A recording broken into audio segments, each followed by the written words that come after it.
zabwino zonse tu kwa inu amene mukuonera wireless yanu yakanema ya Times. Pano takubwesani program ya Sports Arena program imeneyi mukhali ndine Pitirani Kachinziri komanso tu Sindri Ndeka ndiritu ndi Ebero Mkandawire tu tisaiwale pajatu ndi golf instructor komanso tameneyu ndi seasoned coach. Ndi mutakhala pomwepo pamenepo tikupanga breakdown ya game imeneyi ya Wanderers komanso Master Security mu continental cups.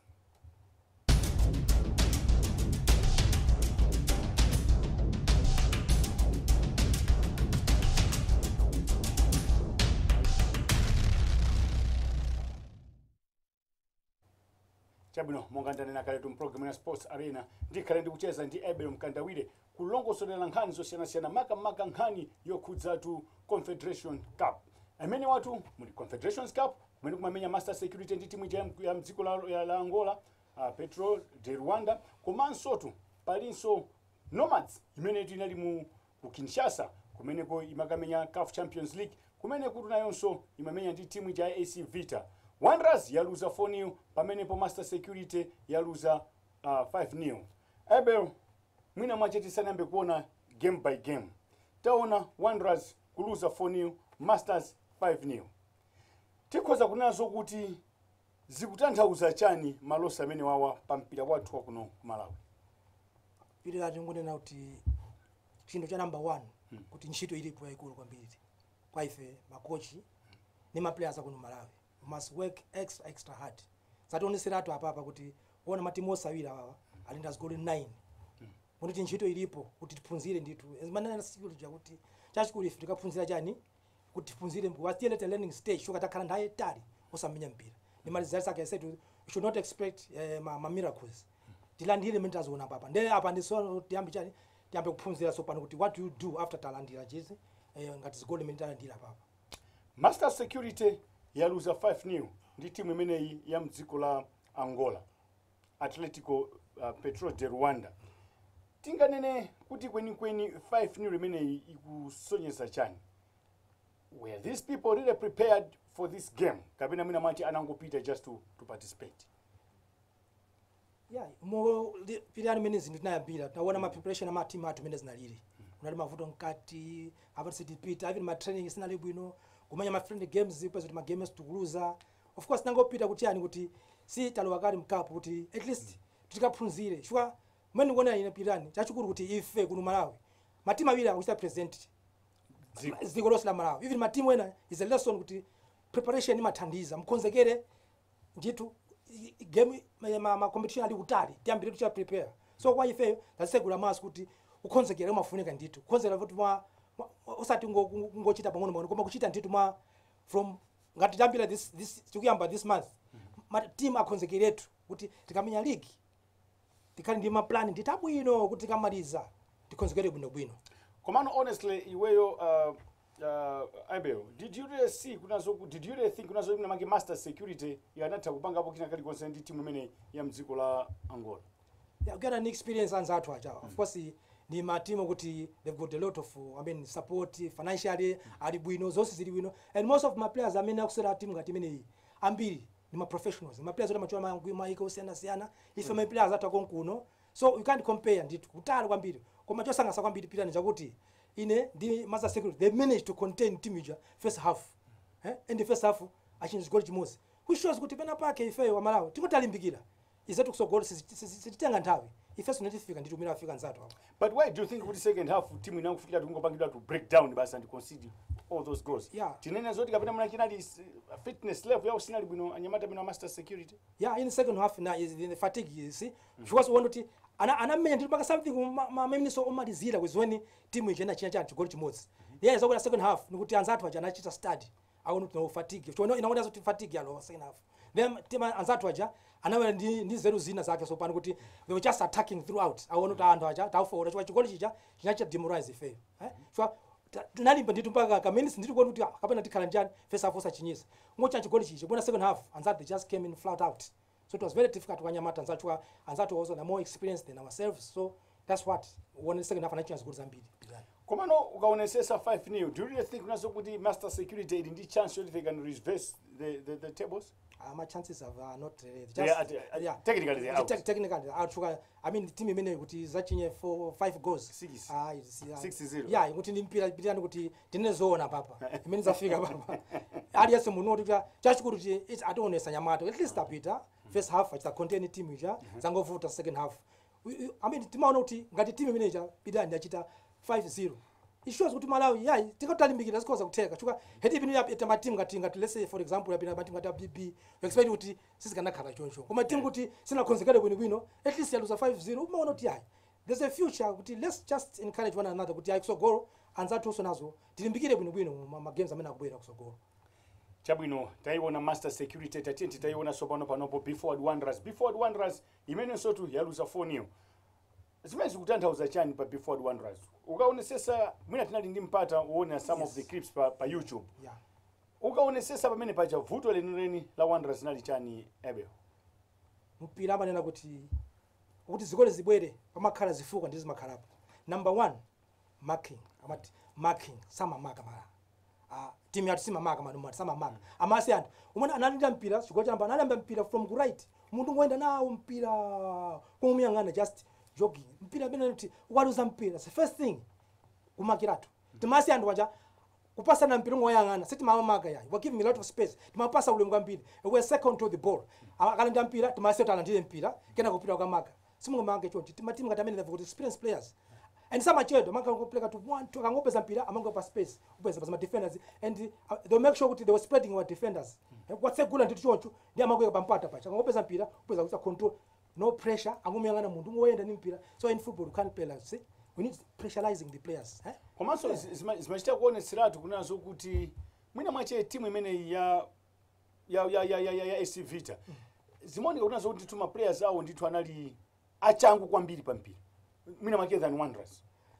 That was their plan. Yeah. Anativerenga ndo anyoja amatidziwa andu achana bwera kuzaona atazaona malo kunoko so tamangoona malo okha yayi they also looking at our standard mpira mwe watu mwene kuyendera we are bit slow ife akapeza mpira zatu sama chero mpira and says angopeleka 1-2 base apita kale pa space sama chero mpira yayi kuti ndiyese njuma zambiri zitatu ya so even ukaona shooting ya Wanderers ngati shooting ngati imene yoyo kungomenya po mpira basi instead of kuti mwana macha pange concentrate bwino that's why ndikuti apapa nabalalika ndithu and even Wanderers ngati is not the same Wanderers that maize masiku onse kuti mpira mapasirana even waluza mpira kumaka zimachitika pa mpira I've seen the first half ija Piran 3-0 in the second half kuchachi kwa chimozi which means even technical party natural start kuti hapena pake look at that you see look at that mundu wekaika do defenders and the goalkeeper there because of kupeza mpata choncho mpaka na kukachini shuka in football they said the defensive principles which kuti ukangoluza mpira immediately uchesa and akapita nokachesa winaso achite cover kumbuyo ndeti mapasa ule manda kwasiya mundu neyekha kuyenda ndi mpira paka kwapasira achanji goli ndokugwira mutu ya sisi mathandizo zimenezi akamabwera in second half papa akamauta ku win half must make sure kuti feyo sapase mpata we give him more ulemu angopasa na mpira ngoyangana chocho mpira si so you can actually see kuti munthu wapanga breakthrough koma box mulibe wina audience kuti to support the advancing strike. That's a problem that we already had we're not working as a team. We can see with my government department we can't play football like that. Mpira mafunuti is a teamwork. Ngati unachita pressurize you close them down in that area. Kumene kuli mpira kuja kumaka wina and communication was not there. When uti akumaka muda kuyangana muda kuchana chigoli basi chigoli wa chigoli. So and they had all the time to shoot free shooting. Kuti marking yake mundu kana ni mpira sakumaka mundu. And you can see all of them are going to mpira so going to blind side go so in defense which means the communication was not there so there was that a gap even between communication organization goalkeeper and defenders there was not that as a team as a block kumbuyo kuti they organize ukapita umaka itabwera uzimaka there was lack of communication at the back you can see kuti undermine the straight without seeing mundomena ukona ku blind side which means there was lack of communication even the way organization nalibe kuti kaluza mpira timaka bwanji we have to pressurize mbona mundu akupira choncho dispossessed and pangati game you can't blame goalkeeper kwambiri sugar the problem is we're not marking now so in football we've got what we call man marking and space marking so na papa wazere wandu wasiya kuti azingoenda ndi mpira choncho matimu ngatakulu ngati amene we have to work extra hard we have to work extra hard. The defense ya Wanderers to say the fact it was I think torn apart. Panalibe discipline look at that. and anacha start kwambira manje usi kuti and samacheleso mpira yeah they samacheleso mpira they were just angopeza mpira auna space aseguga they were just putting a space ina azongotenga mpira free azongodusa pakati they were just cutting like mundu umadura chani butter ija ndi mpeni kudua pakati yonse slicing basi ngosegula choncho azongopita pakati ndo kumano mina mache ukaiona memo yendera game imene ukhulupira zoti mina mache return leg ipange chani Wanderers is it possible to Wanderers kozopanga over 10 my tables I mean zigoli zachuluka and the four zachuluka zigoli sana mizani zigoli zachuluka you just have to work extra hard utanyamata you must work extra hard damage limitation kuti mina mache akabwera kuno kwasiza dimenye zambiri sugar the thing is team hii one sokuchedesa mpira chisisi chachi pamembo akapeza mpira awamuna pira nakupasa akumpasa ine apo sakuchedwa so yayi zauti ani 10 andanomere manja kuma stand alibe nazo if there's no kuti tikapeza mpira positive pa goal basi atumpira ndi zigoli ngakati mpasa ne bwanji pirani if you don't score simungawina game this what and goal papa so in the second akamawena second half akamawena kuno kwathu must make sure good first of all it must prove our marking must prove our teamwork must prove my unit once kuyamba kusogoro kumbuyo ku defense must and organization from goalkeeper when see kuti it was really lack of communication from goalkeeper ma defenders pakati unali nditu kusokonekera disjointed koma should we say kuti mina mache plan yawo yanthu amene akozobwera kuno kuti they should score one goal and start defending to put things beyond Wanderers league umene ngonera ina anthu akamabwera kuno what they are going to do as they make sure they keep possession of the ball so when you keep possession of the ball you can dictate my events yes yakana usampira they make sure kuti akusunga mpira uchi so already needs goal for they make sure kuti keep mpira now tikapusa upeza kuti akoza kuchita kuzizimusa it's just to frustrate team ya Wanderers they just knocking the balls knowing kuti already we've got 4 in the basket so let's just keep the ball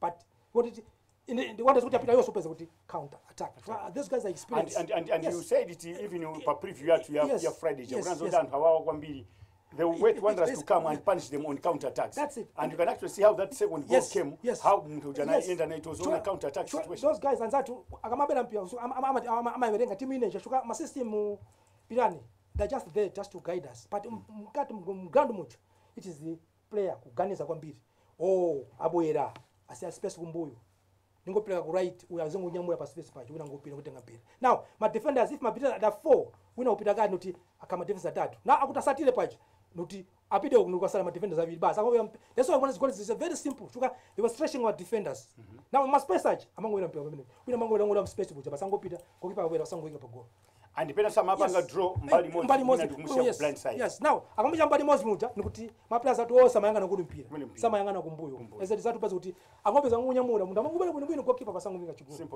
simple tapping so that's what thinking anzatu alikutali so that's area you have to improve not technically also tactically the way mpira meno umayendera mpira you have to study inyosa mede kuti basi ngofika ground muja tikati 4-4-2 basi mamba 4 kumbula mkati muja you have to think and Wanderers they started with a 4-5-1 formation first half then second half another center kumenya 4-4-2 formation see now all that it shows kuti pena pake if we've got a lot of work to do but finally as a coach what would you advise your fellow coaches winner has been hammered 4-0 winner has been hammered 5-0 you as a coach what advice would you give to your players? I mean, to your fellow coaches, by 10 leg minute. Chachukuru, asata intima. That chapter is closed. This is our home ground. Yes, to honest. Let's surprise them. So take as long as one begins we give them confidence. Namumpira. Gataka chance go up. Kunusu take. Forget about that game. Sure, that's a closed chapter. Even back game, the first half yata. It's a closed chapter. What I'm going to do in the second half. Tipanga jan. Audience again team zizimanena kupira zachikuru mafunuti if I say teamwork ngati una kumaka wenda sakanga ti angoyenda is buying things in shop ya no tikaliza mpira audience so must work if you nakusobana ndo angoyenda ni mpingo myangana mundu kuchoka huko mpaka pongo myangana aya you are not serious my players are most experienced players we expect una masu tu mundu akadusa wina osansia because ukaiona Wanderers ebelo ndi team yenzo kuti ye experience Wadabwa was there Harry Nyilenda was there most of them are international players. And even the goalkeeper, wow, is well exposed. Yeah, no, see, leadership is also very important. But for because the other thing is that we need people who are very serious. Yeah, we need a very serious defender, number 5, a very serious midfielder. So now, what do you guys players are going to join? Just to go joke. No, we have to be serious. Because on Pira, I didn't mark. Tisaya same and azongoenda nimpira. So we are lacking also leadership. Imene kuvuta sapa Jodi mutimu jamafuna be muntu wokali pamodzi. You need somebody who To push yes, things. Yes. I've seen some players kuti pilano kama menya game mucho amacha kunena mpanga senda lichicho kunyumba. Gabi likatu tu. Tikachanja goal huona. Kuonesa kuti chani? Kukalipa. Sana jikali ko akucha kunena. Afuna ndrama yes, zumona fisha ucha. Yeah. That quality of a player. Ama mkada player. Akuinga ma cross kumkadi player. Now we need that leadership. People who can push other players in mkadi mucho. Because some mpira pali bazoenda guys. Tachula kutali kumara. We need that type of talking. Kumenya mpira abona so you as a leader wa mbakali kumaka ukokuza nzako. Kwa maana tungonena zako tama kumaka ne so waimaso. No, you have to start it. You pressurize. You tell guys, aliye sabaki tisasie mundu. Now, by doing that you are passing the message and hey, as the captain of Kalipa. Hey, aliye so Kalipa. Hey, my defenders are serious. Goalkeeper is shouting. That's why in those days you could remember people like your friend Boniface Magang. When the Jack was there. Serious business. Amakumenya kofi. Amena Jack move. Umojile kumva umastand mucho kuti serious business. Yeah. That's why even the side what you want as a pita kuisa South Africa mwana zimezi bachitika chuka we need that. Spirit. That punch at the back. Mtu akauza ma defenders. Hey, bali masera hapa. Tatola kutali mara. That language. Ni makala ma players is there. So that leadership imafika ground moja. So kama coach as a coach makocha. Kama ground match we need leadership.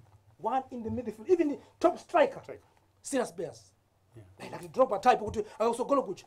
You remember those days now, like what Frank's not late. The late Frank. I'm just going to taika pa. Taika. No, you need such players. I can't ground moja pita naziwonesa kutia. It's a serious business. Yeah. So we need that quality of players. We also to go some ngoenda ya. Yes, it's not poteka tonse kuno. Yeah, because Mana Zotia it's not about Wanderers, it's not about Master City. No. But it's about Malawi. Yes. To land my message, you talking about Zinzatu, Punjab, Nazotia, you have been whacked. Yeah. This is our team. Yeah. It's our team. No. We know my players. There's and the good players, experienced players. Koma amaone kwambi they were second on the ball. As the ball is moving, they're already there. Yeah. That is my principle of defensive immediate challenge. Immediate challenge. We need to change depth, balance, concentration, consent and control. Mundu kama pita unapita kati, ushaka and the balance and the defenders kuku. Era kunyo. That kama kako na utaka kumbuyo. Sadanda ule panga. Sadusa we. We need that language mwamenya mpira coach. Sadusa mpira. Yes. Pira sadusa we. Ni ultimate defenders they communicate mama acha samantha. Kwamba si cheti kali wapenda kupembera mchechi. No. Serious business. Chabu ino mungondera tu sports arena kuchokera kuno ku Times Television mama sikonse muli ndine mkozi ndi muluso program ino pitani kachinziri komanso sindrindeka ndikucheza tu ndi Ebero Mkandawire amene yutu ndi season coach komanso tu ndi instructor wa ma coaches muno Malawi ndiye mutakhala pomwepo pamene situbwera ndi nkhani zina mchigawo chosatirachi.